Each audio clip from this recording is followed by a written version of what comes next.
would you say now with you experiencing and you being an expert in this space, at what point should you have that money conversation? I think you should have it as soon as possible. Day 1, day 3? Well, having the discussions on date 1 may be a good idea. It'll scare a lot of people off. No, but there are ways. No, it'll scare a lot of people off. But there are subtle ways to bring it up, though. Let's go, Leah. How do you gonna bring it up? Let's go. One way Let's go that there. I bring it up is just by talking about myself. Okay. So I may say, I'm looking for houses this weekend, and naturally the conversation is going to turn into the current state of the real estate market, home ownership. We'll maybe talk about my investments. And then usually people divulge a little bit about their situation, right? Yeah. Or you can say something like, I'm saving up for a vacation, or I'm looking for a new job. It's just a great segue into someone's money mindset, which is just a person's behavior or beliefs and attitudes behind how they feel about money. I got a question for y'all watching this right now. I want to ask you this question. When are you gonna bring up the money conversation? Day 1? Because Leah just coming out the gate swinging. Like, she's like, listen, I ain't got time to be playing with you. I'm a whole mama. I'm a whole entrepreneur. I need to know where your head is. I mean, what about you? Comment in the comments below if you're on YouTube. If you're on podcast, jump over, shoot me an email. Y'all know my email, anthony@anthonyoneal.com. Let me know when would you have the conversation. So you're saying ASAP.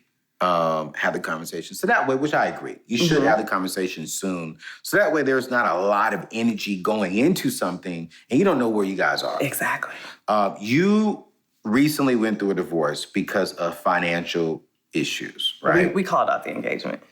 So, and if you don't want to answer this question, just say I don't want to answer this question. Who called off the engagement? We both called off the engagement. You both called off the engagement. What was his reason for saying, yeah, this is not going to work? Well, there were a lot of different issues. Right. Finance was just one of them. Okay. But cool. I will say it happened when we were having the prenup discussion. So who wanted the prenup? Oh, we both wanted a prenup. It was the details of the prenup that were a different story. Well, look at it all. So we just recently had a conversation on my show about prenups. Why do you agree with prenups? I mean, that's not even on my questionnaire. Why do you agree with that? Because I think it's sort of like an insurance policy. No one goes into a relationship wanting to break up, but it happens. 50% of marriages end in divorce, and it's even higher if you're Black, right? Yeah. So why not a prenup? Wow. Yeah.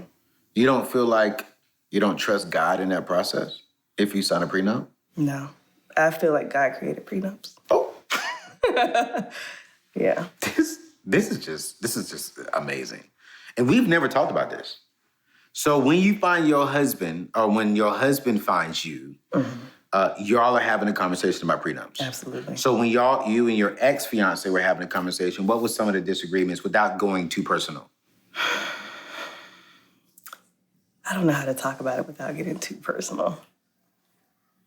Well, we can skip it. I still have a child with this man. Absolutely. Absolutely, man. And I want you to honor the man, because, I mean, you have an amazing child with this man, and he's a good man. He's just not your man.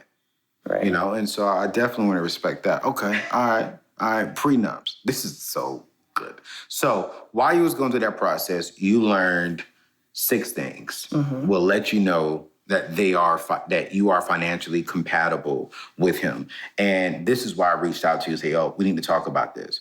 And the very first one you said, you both have very similar, not identical, and you put not identical, very bold there, goals of how the future looks. Why is that so important?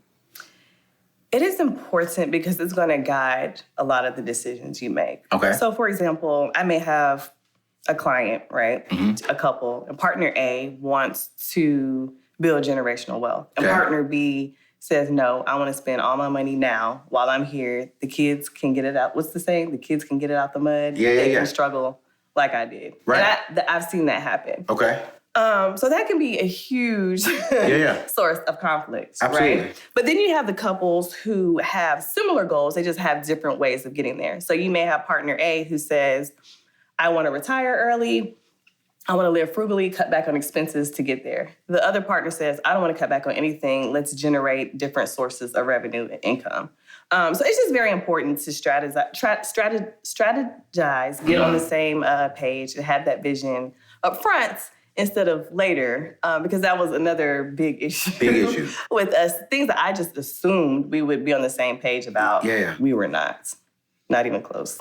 Oh, man, see, that's scary for me when I hear if someone doesn't think like me, if we don't align. I want to build wealth and generational wealth, but you just want to ball out today and enjoy it and let your kids just do what they got to do to survive to get to where you are. Right. That's a little scary. That's very scary. Very scary to me. I would leave that relationship. Right. Before we even talked about it. Yeah. I don't like it at all. So listen, all y'all little single ladies out there, don't come for me. Because I'm about generational wealth.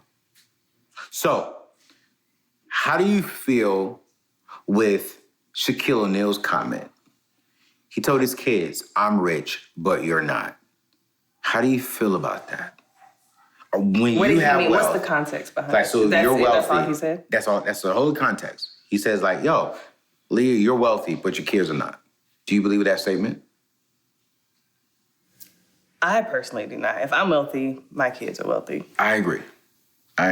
Now, my kids can't spend all my wealth. Right, exactly. But we are wealthy because you will reap the rewards of my hard labor, and I want to set you up for the advancement. Absolutely. I agree. This is so good. When did he make that comment? Was that recently? It was recently. He said it actually on Earn Your Leisure's platform. Oh, okay. Yeah, and he wasn't downplaying his kids. He was just simply saying like, no, I built the wealth. You're my child. So he wasn't saying nothing negative about his kids. He was just simply saying like, I'm rich. I'll work this out. And if you want me to invest into you, that's cool. That's great. But you got to present it to me. Like, I want to make sure I'm investing into something good. Okay. And I would probably do that with my kids. Right, absolutely. You know what I'm saying? Because I would want to educate them on how to present it to me. Right. And they can't come to me and say, Dad, I need $100,000 to start this business. Give it to me. And I don't see what's the vision? Where are you going with it? No, I think that's what he's saying. Okay. Yeah. But I get his sentiments of I'm wealthy, you're not. But if I'm wealthy, my kids will be wealthy. Right. I think that's what. But you're gonna have to work for it. Right. This is a good one. Oh man. You can talk about money without fighting is number 2 on your list.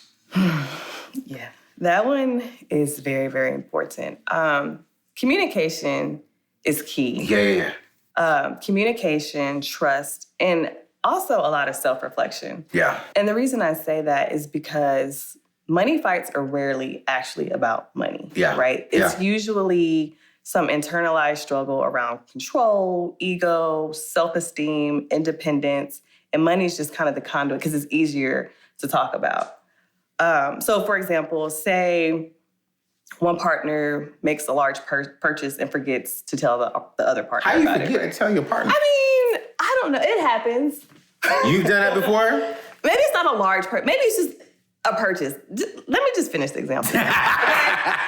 So partner A makes a purchase and they forget to tell partner B. Okay. And partner B gets upset, goes into a rage, and partner A gets upset as well, obviously. And it's not because their partner is upset with them. It's more because they don't like being controlled, right? They have an issue with being micromanaged. Yeah. And the reason that they're micromanaged is because their spouse, that's what they experienced growing up, and that's what they saw in their household. So it's not always like what it appears to be on the surface. And I had issues like that. Looking back, I was actually reflecting on that on my drive here. We had one major issue, and it had to do with me being stubborn about something because of something else that was done earlier where I felt like I wasn't heard. So with this particular thing that was so small that I could have easily given in on, I held my stance because of something else. And for real? Yeah, it caused conflict for the rest of the engagement. Typically, ladies have that problem. Okay. Thank you for letting me win that argument. Okay. See, that was good. She's been watching my show. It's not worth arguing about. I choose my battles. You choose your battles wisely. So you're saying that this could have been a battle? It could have been. Oh my gosh, Leah.